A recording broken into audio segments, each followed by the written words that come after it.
ចាណាស្រឡាញ់ពេញក្នុងចិនដាតែគ្មានប្រាជ្ញាត្រូវគេងយួនយងពីស្រឡាញ់បងណាំតែចិត្តមិនច្បាំងតែមើលរំលរស់នៅមិនតែឆ្គមមិនដេចឡើយនួនល្អមិនជឿ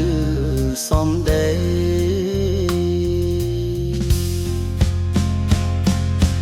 ប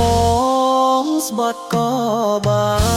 នឲ្យតែកល្យានយល់រាល់អត្ថន័យ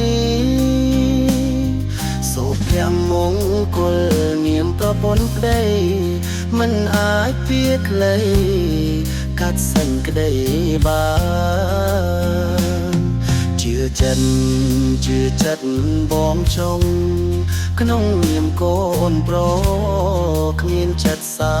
មាស្រឡាញ់តែរូបកល្យានរយជាតិប៉ុន្មា